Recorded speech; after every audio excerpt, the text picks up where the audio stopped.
Hello दोस्तों, नमस्कार। स्वागत है आपका आपके अपने YouTube channel wifi exam point में। फ्रेंड्स, इस वीडियो में मैंने कवर किया है प्राचीन इतिहास के प्रश्नों को जो मल्टीपल चॉइस में हैं। आप इन प्रश्नों का आंसर अपने आप भी दे सकते हैं और अपने ज्ञान को चेक कर सकते हैं। और इन प्रश्नों की मैंने व्याख्या भी की गई है जो आप इस वीडियो में देखेंगे। फ्रेंड्स, अगर आप हमारे चैनल पर पहली बार आए हैं या अगर आपने अभी तक हमारा चैनल सब्सक्राइब नहीं किया है तो आप इसको सब्सक्राइब कर लें और बेल के आइकन को प्रेस कर दें, जिससे हमारी आने वाली वीडियो की नोटिफिकेशन आपको सबसे पहले मिल सके। तो चलिए दोस्तों, देखते हैं पहला प्रश्न। पहला प्रश्न है प्राचीन इतिहास से संबंधित है और पहला प्रश्न है दोस्तों कि प्राचीन भारत में गुप्त काल से संबंधित गुफा चित्रांकन किन गुफाओं में मिलते हैं। इम्पोर्टेंट प्रश्न है और आप इसको नोट डाउन कर लें। आपको बहुत अच्छी वीडियो ये होने वाली है। आपको लगेगा कि हाँ, बहुत अच्छे प्रश्न हैं। तो चलिए दोस्तों, इसका आंसर देखते हैं। बताइए कि इसका आंसर क्या होगा। फ्रेंड्स, इसका आंसर होगा अजंता एवं बाघ गुफा, यानी इसका सी आंसर होगा। फ्रेंड्स, देखते हैं इससे संबंधित एडिशनल जानकारी। फ्रेंड्स, अजंता की गुफा कहाँ पर है? महाराष्ट्र के औरंगाबाद ज़िले में है। ये भी प्रश्न आपसे पूछा जाता है। बाघ की गुफाएं मध्य प्रदेश के ग्वालियर के समीप स्थित बाघ पर्वत पर स्थित हैं। ये गुफाएं विंध्य पर्वत को काट कर, किस पर्वत को काट करके बनाई गई हैं? तो ये विंध्य पर्वत को काट करके बनाई गई हैं। नंबर 3, बाघ की गुफाओं की खोज किसने की थी? तो 1818 में डेजरफील्ड महोदय ने बाघ की गुफाओं की खोज की थी। देखते हैं एडिशनल जानकारी इसी प्रश्न से संबंधित। और ये बहुत अच्छी वीडियो होने वाली है दोस्तों। अगर आपको वीडियो अच्छी लगे तो इसको लाइक कर दें और अपने फ्रेंड के साथ शेयर जरूर करें। 4 नंबर, बाघ गुफाओं की संख्या कितनी है? तो बाघ की गुफाओं की संख्या 9 है। बाघ की गुफाओं के चित्रों का विषय क्या है? मनुष्य के लौकिक जीवन से संबंधित हैं। ये प्रश्न पूछा जाता है। ये सभी प्रश्न इंपॉर्टेंट हैं। बाघ की गुफाओं से प्राप्त संगीत एवं नृत्य के चित्र, यानी किसके चित्र? नृत्य और संगीत के चित्र सर्वाधिक आकर्षक हैं। 7 नंबर, अजंता की गुफाओं की खोज 1819 में किसने की थी? जॉन स्मिथ महोदय जी ने की थी। 8 नंबर, अजंता की चित्रकला का विषय क्या है? धार्मिक है फ्रेंड्स। जबकि बाघ की गुफाओं का विषय क्या है? लौकिक और इसका धार्मिक। अजंता की गुफाओं में कुल 29 गुफा थीं, जिसमें से वर्तमान में केवल 6 गुफा ही शेष हैं। और कौन कौन सी गुफा शेष हैं दोस्तों? गुफा नंबर 1, 2, 9, 10, 6, 16 और 17। गुफा संख्या 16 एवं 17 ही गुप्तकालीन है, यानी 16। ये भी पूछ लेता है प्रश्न कि किस नंबर की गुफाएं केवल गुप्त काल से ही संबंधित हैं? तो वह 16 और 17। नेक्स्ट है दोस्तों, इसमें इसकी और संबंधित जानकारी है। 10 नंबर है कि गुफा संख्या 16 में किसका चित्रण प्रसिद्ध है? तो ये मरणासन राजकुमारी का चित्रण प्रसिद्ध है। 11 नंबर, गुफा संख्या 17 के चित्र को क्या कहा गया है? तो फ्रेंड्स, इसको चित्रशाला कहा गया है। 12 नंबर, चित्रशाला में किसका वर्णन है या किस चीज़ को दिखाया गया है? तो बुद्ध के जीवन, जन्म, जीवन, महाविनिष्क्रमण एवं परिनिर्वाण की घटनाओं से संबंधित चित्र उकेरे गए हैं गुफा संख्या 17 में। गुफा संख्या 17 में सबसे जो महत्वपूर्ण चित्र है वो कौन सा है? तो माता और शिशु का चित्र सबसे सर्वोत्तम माना गया है। देखते हैं फ्रेंड्स अगला प्रश्न। अगला प्रश्न है दोस्तों कि अनेकांतवाद निम्नलिखित में से किसका क्राउड सिद्धांत है एवं दर्शन है। तो बताइए फ्रेंड्स कौन सा किसका है अनेकांतवाद। इसका आंसर होगा दोस्तों, इसका आंसर होगा जैन मत। क्या आंसर होगा फ्रेंड्स? जैन मत, यानी इसका वी आंसर होगा। चलिए दोस्तों देखते हैं इससे संबंधित एक्स्ट्रा जानकारी। दोस्तों अनेकांतवाद जैन धर्म का क्रोड सिद्धांत एवं दर्शन है। नंबर 2, अनेकांतवाद को श्यादवाद भी कहा जाता है और अनेकांतवाद को सप्तभंगी ज्ञान भी कहा जाता है। प्रश्न इस तरह से पूछ लेते हैं कभी कभी कि सप्तभंगी ज्ञान किसको कहा जाता है? तो अनेकांतवाद को। अनेकांतवाद का अर्थ है कि प्रत्येक वस्तु का भिन्न भिन्न विचार प्रकट करना। आपने एक कहानी सुनी होगी कि 4 अंधे लोग थे और उनसे जब हाथी को दिखाया गया तो उन्होंने उसकी अलग अलग तरह से व्याख्या की थी। यही अनेकांतवाद का सिद्धांत है कि प्रत्येक वस्तु का भिन्न भिन्न विचार प्रकट करना। नेक्स्ट प्रश्न है फ्रेंड्स, प्रश्न नंबर 3 कि महान धार्मिक घटना महामस्तकाभिषेक निम्नलिखित में से किससे संबंधित है? यानी महामस्तकाभिषेक किससे संबंधित है? प्रश्न नंबर 3। तो फ्रेंड्स इसका आंसर क्या होगा? दोस्तों इसका आंसर होगा बाहुबली, यानी आंसर इसका ए होगा। देखते हैं दोस्तों इसी संबंधित महत्वपूर्ण जानकारियां। महामस्तकाभिषेक जैन धर्म का एक महत्वपूर्ण उत्सव है जो 12 वर्ष के अंतराल पर कर्नाटक में राज्य में श्रवणबेलगोला शहर में आयोजित किया जाता है और यहाँ पर संत गोमतेश्वर बाहुबली की 18 मीटर ऊंची मूर्ति स्थापित है और यानी 12 वर्ष के बाद होता है। तो अगला महामस्तकाभिषेक जो होगा वो 2030 में होगा। नेक्स्ट प्रश्न देखते हैं दोस्तों, प्रश्न नंबर 4। वीडियो अच्छी लग रही हो तो दोस्तों इसको लाइक कर दें और अपने फ्रेंड के साथ जरूर शेयर करें और हमारे चैनल को जरूर सब्सक्राइब कर लें अगर आपने अभी तक सब्सक्राइब नहीं किया है। प्रसिद्ध विरूपाक्ष का मंदिर कहाँ पर स्थित है? इम्पोर्टेंट प्रश्न है और ये प्रश्न काफ़ी बार पूछा जाता है। विरूपाक्ष का मंदिर कहाँ पर स्थित है? इसका आंसर होगा दोस्तों सी, हम्पी में। और हम्पी कहाँ पर है? कर्नाटक में है।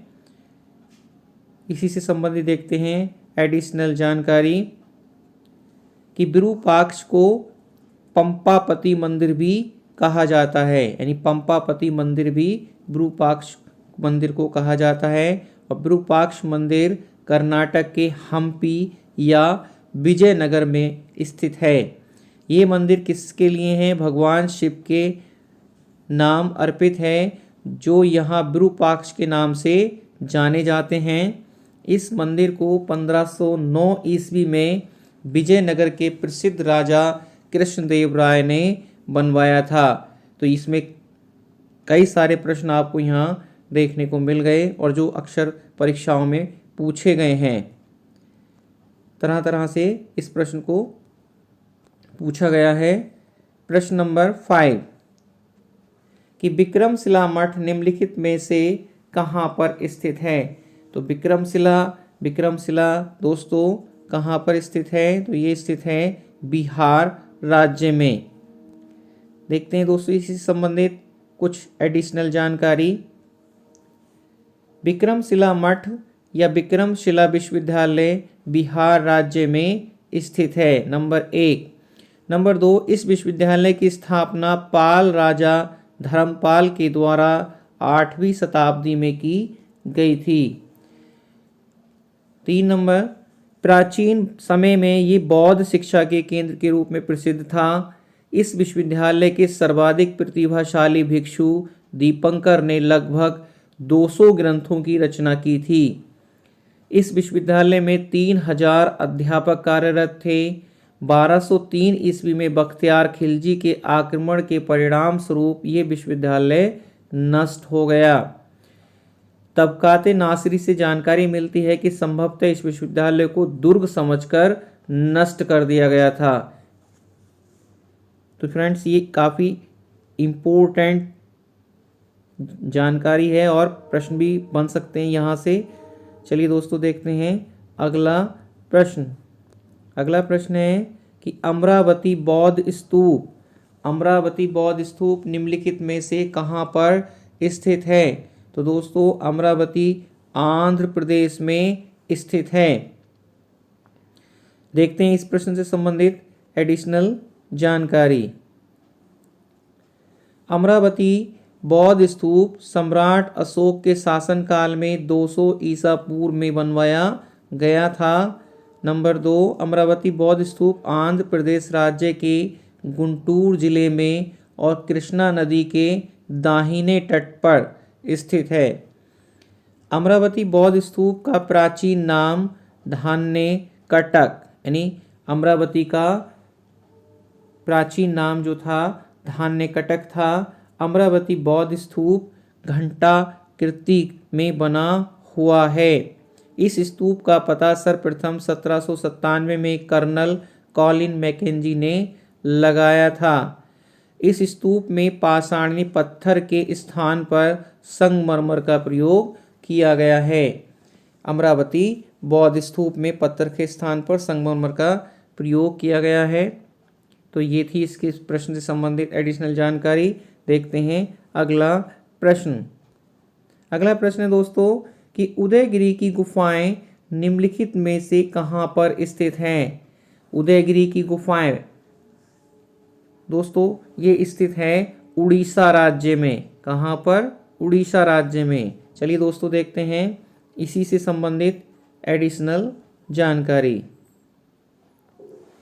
उदयगिरि की गुफाएं उड़ीसा राज्य में भुवनेश्वर, यानी राजधानी कहाँ उड़ीसा राज्य की? भुवनेश्वर में स्थित है।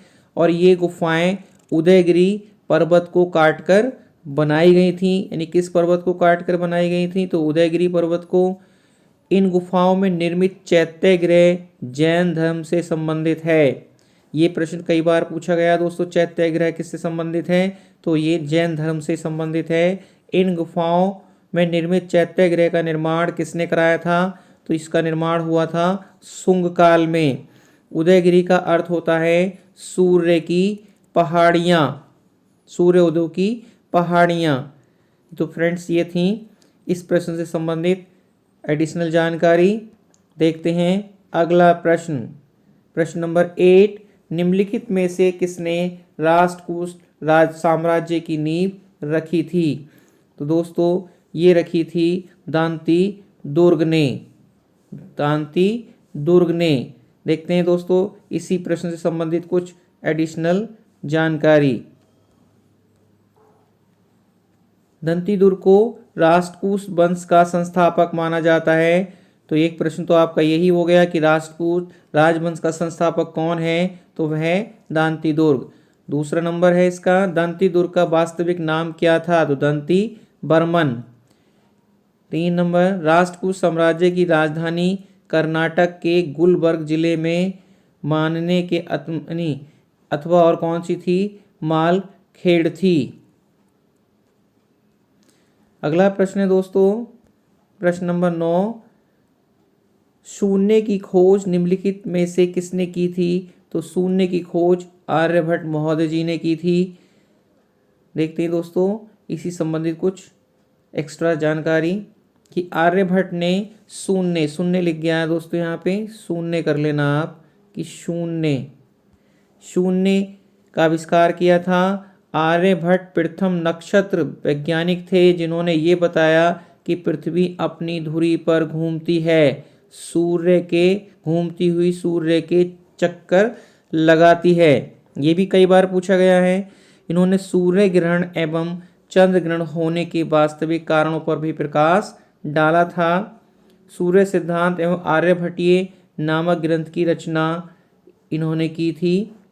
आर्यभट्ट जी ने दशमलव प्रणाली का विकास किया था। इनके प्रयास के द्वारा ही खगोल विज्ञान को गणित से अलग किया जा सका? फ्रेंड्स 10 नंबर लास्ट प्रश्न है और इम्पोर्टेंट प्रश्न है कि प्राचीन नगर तक्षशिला निम्नलिखित में से किनके बीच स्थित है, यानी किन नदियों के बीच में स्थित है? तो दोस्तों ये सिंधु एवं झेलम नदी के बीच में स्थित है।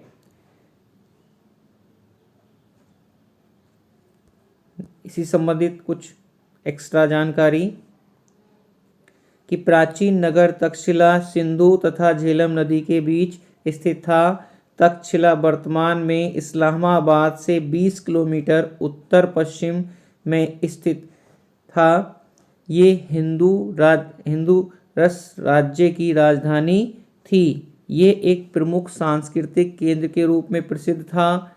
अमिग राजा जिसने अलेक्जेंडर महान के साथ संधि की थी भी राजधानी तक्षशिला थी, यानी अभिक जो राजा था उसकी भी इसकी राजधानी थी तक्षशिला, जो कि सिंधु और झेलम नदी के बीच में स्थित था। तो फ्रेंड्स ये थे टॉप 10 प्रश्न, लेकिन आपको लगे तो 10 होंगे, लेकिन ये काफ़ी अच्छे प्रश्न हैं जो परीक्षा में अक्सर आपसे पूछे जाते हैं। फ्रेंड्स वीडियो अच्छी लगी हो तो इसको लाइक कर दें और अपने फ्रेंड के साथ इसको शेयर कर दें। अगर आपने अभी तक हमारा चैनल सब्सक्राइब नहीं किया है तो इसको सब्सक्राइब कर लें। तो फ्रेंड्स ऐसे ही मिलते हैं एक अच्छी और बेहतरीन वीडियो में, तब तक के लिए नमस्कार।